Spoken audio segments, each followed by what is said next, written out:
ತಮಿಳುನಾಡಿನ ಮಲೆನಾಡು ಭಾಗದಲ್ಲಿ ಸುರಿದ ಭಾರೀ ಮಳೆಯ ಪರಿಣಾಮ ಹಲವು ಅವಾಂತರಗಳು ಸೃಷ್ಟಿಯಾಗಿವೆ. ಅದರಲ್ಲೂ ಕಳಸಾ ತಾಲೂಕಿನಲ್ಲಿ ವರುಣನ ಆರ್ಭಟ ಹಾಗೂ ಭದ್ರಾ ನದಿಯ ಅಬ್ಬರದಿಂದ ಹಲವೆಡೆ ಅಪಾರ ಹಾನಿ ಸಂಭವಿಸಿದೆ. In my world of cinema, all I had was a dream and where I wanted to be and the will to work hard for it, real hard. And who can understand this better than Rohan Corporation?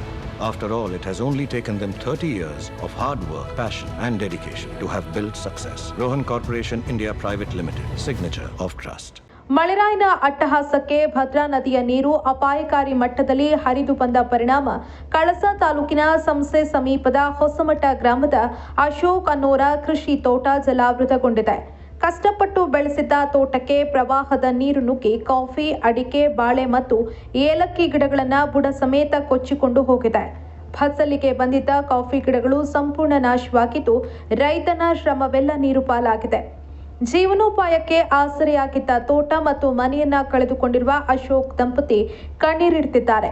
ತಕ್ಷಣವೇ ಸರ್ಕಾರ ಹಾಗೂ ಸಂಬಂಧಪಟ್ಟ ಅಧಿಕಾರಿಗಳು ಸ್ಥಳಕ್ಕೆ ಭೇಟಿ ನೀಡಿ ಪರಿಶೀಲನೆ ನಡೆಸಿ ಸಂಕಷ್ಟದಲ್ಲಿರುವ ಈ ಕುಟುಂಬಕ್ಕೆ ಸೂಕ್ತ ನಷ್ಟ ಪರಿಹಾರ ಒದಗಿಸಬೇಕು ಅನ್ನೋ ಒತ್ತಾಯ ಕೇಳಿ ಬಂದಿದೆ. ಸರ್, ಇದು ಯಾವಾಗ ಆಗಿರೋದು ಈ ತರ? ಇವತ್ತು ಬೆಳಿಗ್ಗೆ 10 ಗಂಟೆಗೆ ಸರ್.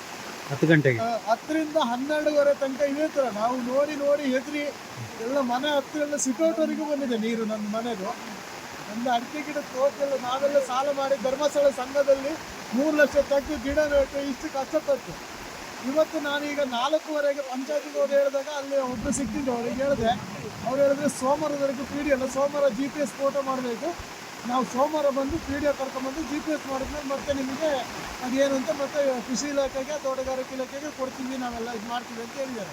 ನಾವು ನಮಗೆ ಇವತ್ತು ರಾತ್ರಿ ನಾವು ಮಲಗೋದು ಹೆಂಗೆ ಕಷ್ಟ, ಈ ನೋಡ್ಕೊಂಡು ನಾವು ಹೆಂಗೆ ಬದುಕೋಕ್ಕಾಗುತ್ತೆ? ನಮ್ಮ ಪರಿಸ್ಥಿತಿ ಈ ಥರ ಇದೆ. ಹೆಚ್ಚಿನ ದೊಡ್ಡ ಇಷ್ಟು ದೊಡ್ಡ ಅಡಿಕೆ ಮರ ಬೆಳೆಸ್ಬೇಕಾದ್ರೆ ನನ್ನ ಹೆಂಡ್ತಿ ರಾತ್ರಿ ನಾನು ನನ್ನ ಹೆಂಡ್ತಿ ಮಕ್ಕಳು ಸಾಕ್ಕೊಂಡು ಸಾಕಿದ್ದು ಕೂಡ ಈ ಪರಿಸ್ಥಿತಿ ಬಂದಿದೆ. ಯಾರು ಕೇಳೋರು ಇಲ್ಲೇ ಇಲ್ಲ. ನಮ್ಮಲ್ಲಿ ಒಬ್ಬರು ಬಂದು ನೋಡಲಿಲ್ಲ, ಕೇಳಲಿಲ್ಲ, ಏನಾಗಿದೆ, ಏನು ಬದುಕಿದ್ದೀರ ಸತ್ತಿದ್ದೀರ ಅಂತ ಯಾರು ಕೇಳಲಿಲ್ಲ ನಮ್ಮನ್ನು. ಈಗ ತಹಸೀಲ್ದಾರ್ ಕೂಡ ಈ ಭಾಗಕ್ಕೆ ಬಂದಿದ್ರು, ಎಲ್ಲರೂ ಬಂದಿದ್ರ? ಮಾಹಿತಿ ನಮ್ಮ ಮನೆ ಹತ್ರ ಯಾರು ಬಂದಿಲ್ಲ.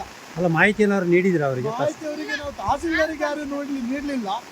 ಆದರೆ ಅವ್ರು ಯಾರ ಹತ್ರ ಕೇಳ್ಕೊಂಡವ್ರು ಬರುವುದಿತ್ತು. ಇಲ್ಲೆಲ್ಲ ಪ್ರತಿಯೊಬ್ಬರಿಗೂ ಗೊತ್ತಿತ್ತು ನನ್ನ ತೋಟ, ಅಶೋಕನ ತೋಟ ಪೂರ ಹೋಗ್ತದೆ ಅಂತ ಅವರೆಲ್ಲ ಹೇಳ್ತಾ ಇದ್ದಾರೆ.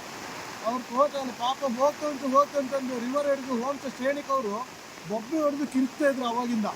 ಅವ್ರು ಹೇಳ್ತಾ ಇದ್ದಾರೆ, ನಾನು ಅಲ್ಲಿ ಕೆಲಸ ಮಾಡ್ತಾ ಇದ್ದಾಗ ಕರೆದ್ರು ನನ್ನ, ನಿನ್ನ ತೋಟ ಪೂರ ಹೋಗ್ತಂಟು, ಮರ ಬಂದೆಲ್ಲ ನಿಂತಿದೆ, ಎಲ್ಲ ಹೋಗ್ತಂಟು, ಎಲ್ಲಿದೆ ಮನೆಯಿಂದ ನೀವು ಬೇರೆ ಕಡೆ ಶಿಫ್ಟ್ ಆಗಿ ಮನೆ ತೊಳ್ಕೊಂಡು ಹೋಗ್ಬೇಕಂತೀವಿ. ನನ್ನ ಮನೆ ಶಿಫ್ಟ್ಔಟ್ವರೆಗೂ ನೀರು ಬಂದಿದೆ ಒಳಗೆ. ಯಾವ ಗಿಡ ಎಲ್ಲ ಹೋಗಿದೆ ಅಮ್ಮ ನಿಮಗೆ? ನಮ್ದು ಅಡಿಕೆ ಹೋಗಿದೆ ಸರ್, ಏಲಕ್ಕಿ ಹೋಗಿದೆ, ಕಾಫಿ ಹೋಗಿದೆ, ಎಲ್ಲ ಪ್ರತಿ ಒಂದು ಹೋಗಿದೆ ಸರ್ ನಮ್ದು. ನಾವು ಇನ್ನೊಬ್ರು ತೋಟದಲ್ಲಿ ಕೂಲಿ ಕೆಲಸ ಮಾಡಿ ದುಡಿತಿರೋದು. 2 ಹೆಣ್ಮಕ್ಳಿದಾವೆ ಸಣ್ಣವು. ಬೇರೆ ಯಾವ ಉತ್ಪತ್ತಿನೂ ನಮಗಿಲ್ಲ ಸರ್. ಇದೇ ಸಂಘದಲ್ಲಿ 3 ಲಕ್ಷ ಲೋನ್ ಮಾಡಿ ನಾನು ಮಾಡಿರೋದು ಕಷ್ಟಪಟ್ಟು.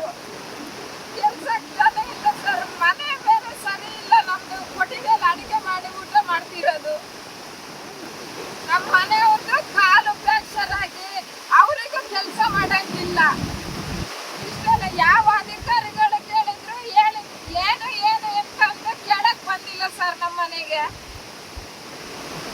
ನಾವು ಹೆಂಗ್ ಸರ್ ಜೀವನ ಮಾಡೋದು ಹೇಳಿ? ನಾವು ಇಷ್ಟು ಕಷ್ಟಪಟ್ಟು ಇನ್ನ ಮುಂದೆ ಆದ್ರೂ ಜೀವನ ಮಾಡ್ಬೋದಲ್ಲ, ಬರುತ್ತಲ್ಲ ಅಂತ ಗೋಳು ಬರ್ತಿದ್ವಿ.